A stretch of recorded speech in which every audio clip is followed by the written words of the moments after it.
Na mchezo umemalizika na Simba ameweza kushinda kwa mabao matatu dhidi ya Mbeya City ambao wamepata bao moja, na nipo na mchungaji hapa kuzungumza naye kile ambacho amekiona, tathmini yake, lakini baadaye tutazungumzia kuelekea katika mchezo wa dhidi ya Stellenbosch. Bwana kwema? Mungu ni mwaminifu sana, tumeweza kupata ushindi siku hii ya leo. Kwa ujumla ni kwamba siku ya leo, mechi ya leo ilikuwa ni ngumu, lakini tunamshukuru Mungu tumeweza kushinda. Mmeifanya kwa rahisi. Kwa rahisi. Goli 3 si haba, goli 3 ni nyingi sana. Kwa hiyo tumefurahi leo kupata ushindi siku ya leo kwenda nusu finali. Mbeya City anapambana kurejea katika ligi kuu soka Tanzania bara. Mchungaji ni mtu anyeupe sana. Ulivyoitazama unaiona kabisa kama inarejea, pamoja leo mmewafunga magoli matatu. Wana timu nzuri sana. Ni timu ambayo inastahili kwa ligi kuu. Maana kuna timu zingine za ligi kuu hazitoi ushindani kama ushindani uliotoa leo. Kwa hiyo wanastahili kabisa kupanda ligi kuu na wako vizuri. Leo tumeshindia tu ule uzoefu na ukomavu wa Simba, tumeweza kushinda. Kinachofurahisha zaidi kwamba tumekuwa tu nusu. Simeelewa?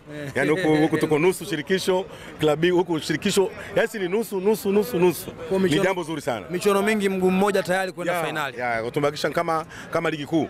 Tumebakisha tu hatua chache tuchukue ubingwa. Shirikisho barani Afrika tumebakisha hatua moja tuchukue ubingwa. Shirikisho la ndani na tumebakisha mguu mmoja tuchukue ubingwa. Kwa hiyo tumekuwa watu wa shirikisho, sio mwaka wa makarobo ile ishafutika. Juzi tulizungumza na Kadugule akasema mwenyewe anafurahia sana na aliwapongeza viongozi wa Simba kwa kuuzika mwaka robo na hatimaye kwenda katika hatua nusu finali. Ulisikia kauli ya Mwina Seif Kadugule?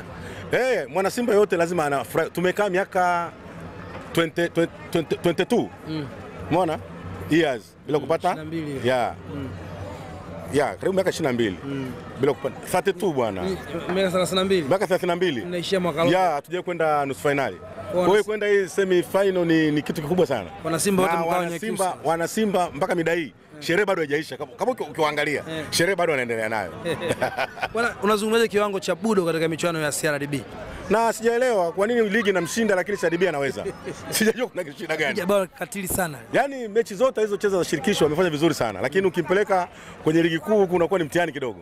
Ushirikisho si wana kitu gani? Shirikisho wanafanya mambo mazuri. Ugumu kwa wapi mchungaji? Sijajua, labda lilogea kwenye ligi kuu. Kwa sababu kushirikisho mbona anafanya vizuri sana. Hatujajua shida iko wapi. Umeona bao alopiga leo? Bonge la bao zuri sana.